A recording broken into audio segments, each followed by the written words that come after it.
పేరుకి అస్సలు మ్యాచ్ అవ్వదు.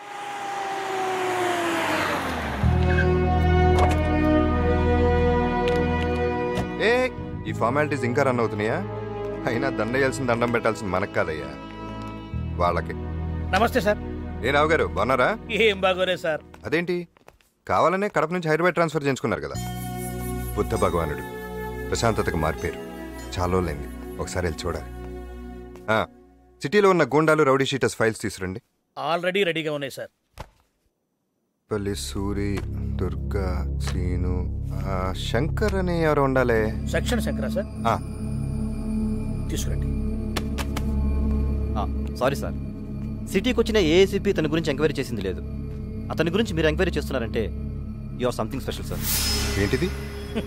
అంతే సార్, వాడి ఇల్లీగల్ యాక్టివిటీస్ గురించి అందరికీ తెలుసు, కానీ ఇంతవరకు వాడి మీద కంప్లైంట్ ఇచ్చిన వాడు ఎవ్వడూ లేడు. సార్ కంప్లైంట్ రాసుకోండి సార్, నా కంప్లైంట్ రాసుకోండి సార్, నా కంప్లైంట్ రాసుకోండి. ఎవరయ్యా నువ్వు? ప్లీజ్ ప్లీజ్ రాసుకోండి, చెప్పు, కంగారు పడకుండా చెప్పు. సార్ నాకు గండిపేట దగ్గర కొంత భూమి ఉంది సార్. అక్కడ మేము భూమి పూజ చేస్తుంటే కొంతమంది రౌడీలు వచ్చి ఖాళీ చేయమని మా మీద దాడి చేశారు సార్. చేతులెత్తి దండం పెట్టి బతిమల్లా వదలలేదు సార్. ప్రాణభయంతో పరిగెత్తాం.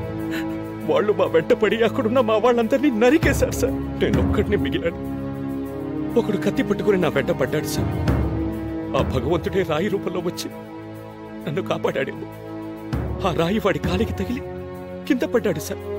వాడి కత్తి వాడి పొట్టలోనే గుచ్చుకొని చచ్చిపోయాడు సార్. మీరే ఎలాగైనా నన్ను కాపాడాలి సార్. నేను చూసుకుంటాను, ముందు హాస్పిటల్కి వెళ్ళి. Thank you sir. ఎవరండి ఇతను? మీరు అడిగిన సెక్షన్ శంకర్ ఎవరో కాదు సార్, వీడు చెప్పిన దానికి టోటల్ రివర్స్ అక్కడ జరిగి ఉంటుంది.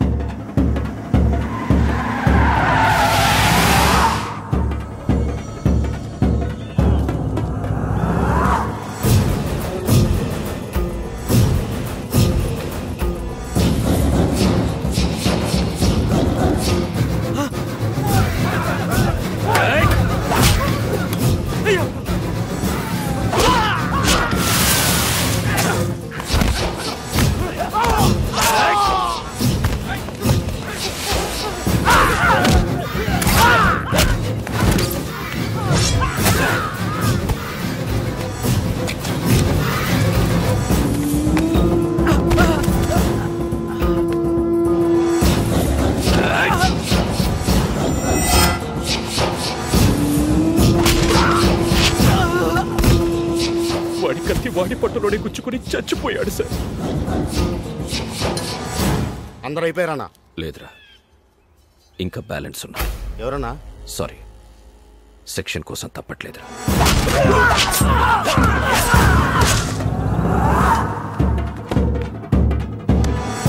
చూసారా సార్ వాడి తెలివి? వాడు ఏ నేరం చేసినా చిన్న క్లూ కూడా దొరకనివ్వడం. అసలు వాడి బ్యాక్గ్రౌండ్ ఏంటి సార్? వాడు ఎక్కడి నుంచి వచ్చాడో తెలుసు సార్, సెక్షనే వాడి బ్యాక్గ్రౌండ్. వీడు మొదట్లో మున్సిపల్ కోర్టు దగ్గర అడుగు తినేవాడు, తర్వాత జిల్లా కోర్టు దగ్గర టీలు అమ్ముకునేవాడు సార్. అక్కడి నుంచి లాయర్లతో పరిచయాలు పెంచుకుని అబద్ధపు సాక్ష్యాలు చెప్పడం వృత్తిగా మలుచుకున్నాడు సార్. ఆ తర్వాత సెక్షన్లు తెలుసుకుని వాటిలో లొసుగులు అడ్డు పెట్టుకుని మర్డర్లు చేయడం మొదలు పెట్టాడు సార్.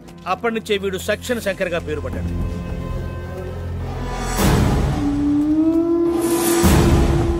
ఓ మై గాడ్, ఇతను మీకు తెలుసా సార్? కడప రైల్వే స్టేషన్లో ఒక అటాక్ నుంచి సేవ్ చేశాను.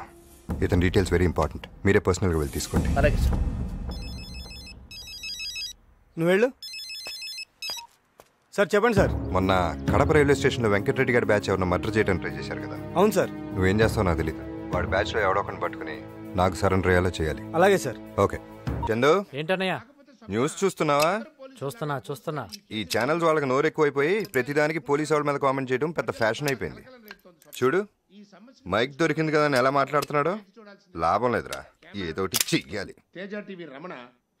ఈ కెమెరాకి బండరాయి కట్టి బావిలో పడేస్తే ఆ పని చేయరా, పేడ వదులుతుంది. చిన్నడా, డోంట్ టచ్ కెమెరా.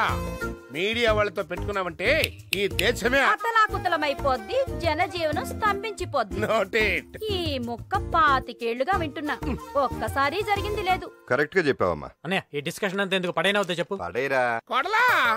ఏంటి మావయ్య? ఈ అదవులిద్దరు కలిసి నా కెమెరాని బావిలో పడేస్తానంటున్నారమ్మా. నువ్వే దిక్కమ్మా. చందు, ఆయన డ్యూటీ ఆయన చేశారు, తప్పేంటి? అన్నయ్యని ఇష్టం వచ్చినట్టు మాట్లాడితే ఎవరు ఊరుకుంటారు? మర్యాదగా కెమెరా ఇచ్చేయి. నీ డొక్కు కెమెరాకి ఆయుష్ బాగుంది, లేకపోతే ఈ పాటికి నూతిలో నానుతా ఉండేది. ఏంట్రా ఛాన్స్ మిస్ చేసావు? అన్నయ్య, కెమెరా బావిలో పడేస్తే ఇంకోటి కొనుక్కుంటాడు.